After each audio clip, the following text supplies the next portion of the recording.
दोस्तों आज के वीडियो में हम बात करेंगे कि आप यदि कोई भी गोली खाते हैं, किसी प्रकार की टैबलेट खाते हैं, तो वह टैबलेट जो है हमारे शरीर में किस प्रकार से काम करती है उसके बारे में बात करेंगे। तो दोस्तों हमारे शरीर में जब हम गोली खाते हैं, मुंह के थ्रू जब हम गोली खाते हैं तो वह 4 चरणों से होकर गुजरती है। ठीक है दोस्तों, तो उन्हीं 4 चरणों के बारे में मैं आज आपको बताऊंगा। वीडियो बहुत ही ज़्यादा इम्पोर्टेंट है, वीडियो को आप लास्ट तक देखें। जब हम कोई गोली खाते हैं तो वह गोली शरीर में किस प्रकार से काम करती है उसके बारे में मैं संपूर्ण जानकारी आपको दूंगा। जब हम कोई भी एक दवा, एक केमिकल बायोलॉजिकल पदार्थ होती है जो शरीर उसके कार्यों को प्रभावित करती है। कोई भी दवा क्या होती है, एक दवा जो होती है वह होती है बायोलॉजिकल पदार्थ होती है जो कि शरीर उसके कार्यों को प्रभावित करती है। अब हम समझते हैं उदाहरण से कैसे हमारे शरीर में दवा काम करती है। अधिकतर गोलियां क्या होती है, मुंह से खाई जाती हैं। गोलियां निगल लेने के बाद जब वह अपने डाइजेस्टिव सिस्टम में कई चरणों की यात्रा पर जाएगी। चलिए देखते हैं। पहला चरण होता है एब्जॉर्प्शन का। मुंह से गोली खाने के बाद गोली खाने की नली से होकर पेट तक पहुंचती है। पेट में, स्टमक में यह गोली बहुत छोटे छोटे टुकड़ों में टूट जाती है। एग्जाम्पल के तौर पे यदि हमने कोई दर्द वाली गोली खाए हैं तो वो सबसे पहले क्या होता है, खाने की नली के जरिए पेट में पहुंचती है और पेट में पहुंचने के बाद वह छोटे छोटे टुकड़ों में टूट जाती है। इन कणों का अगला पड़ाव होता है छोटी आंत यानी कि स्मॉल इंटेस्टाइन में। मतलब कि ये छोटे छोटे जो कण होते हैं वह छोटी आंत जो होती है, स्मॉल इंटेस्टाइन जिसको कहा जाता है, वह वहां पर पहुंच जाते हैं। स्मॉल इंटेस्टाइन में पित्त और अग्नाशय जो होते हैं इन कणों से मिल जाते हैं। स्मॉल इंटेस्टाइन में सिलवटें होती है जिनकी वजह से आंत की ज्यादा सतह भोजन के संपर्क में आती है। इन सिलवटों पर उंगलियों की आकार की छोटी छोटी बनावटें होती हैं जिन्हें हम विलस कहते हैं। हर विलस में ब्लड कैपिलरीज होती है। विलस पोषक तत्वों जिन्हें यहाँ पर हरे रंग में दिखाया गया है उनको अवशोषित करके इन कैपिलरीज को दे देते हैं। गोली का दवा का अवशोषण तब होता है जब प्रवेश करती है खून में, जो कि दवा को पूरे शरीर में फैला देता है।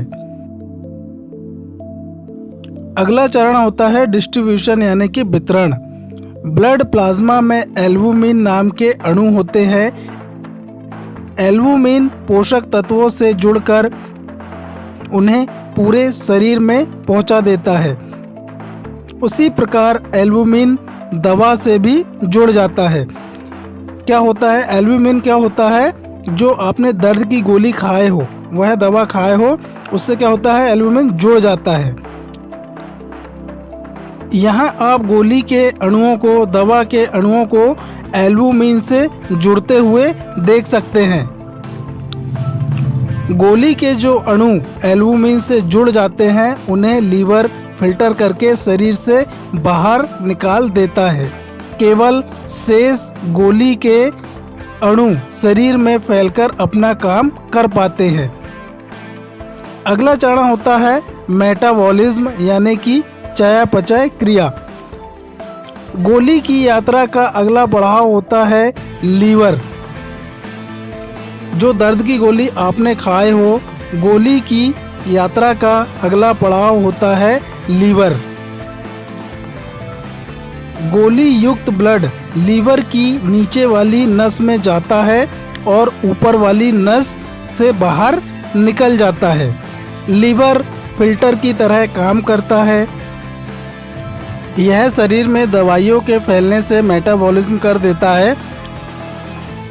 गोली की बहुत कम मात्रा ही सफ़र में आगे बढ़ती है और जो भी गोली आपने खाए हो आपके शरीर को इतना फिट कर देती है कि वह अपने टारगेटिव ऑब्जेक्टिव तक पहुंच जाती है। आपका शरीर गोली को इतना फिल्टर कर चुका होता है कि उसकी ली गई मात्रा में से केवल 68% मात्रा ही शरीर पर कुछ असर कर पाती है। इस प्रतिशत को दवा की जैव उपलब्धता या बायो अवेलेबिलिटी कहा जाता है। अगला चरण होता है एक्शन यानी कि कार्य। अब दवाई किस प्रकार से शरीर में काम करेगी, कार्य करेगी, उसके बारे में जानते हैं। हम उस जगह पहुंच चुके हैं जहां स्किन के टिश्यू को चोट लगी है, ठीक है, लेकिन स्किन टिश्यू यहां प्रोस्टाग्लैंडिन नाम का एक केमिकल बना रहा है जो सूजन पैदा कर रहा है। प्रोस्टाग्लैंडिन स्किन में मौजूद उन नर्व को भी संदेश भेज रहे हैं जो दर्द का एहसास होने के लिए जिम्मेदार होते हैं। गोली के अणु खून के माध्यम से यहां पहुंचकर प्रोस्टाग्लैंडिन्स को बनने से रोकते हैं और इससे सूजन कम हो जाती है और दर्द का एहसास भी कम हो जाता है, यानी कि गोली ने अपना काम कर दिया है। आखिरी चरण होता है एक्सक्रीशन या जिसे निकास कहा जाता है या जिसे कहा जाता है दवा का शरीर से बाहर निकलना।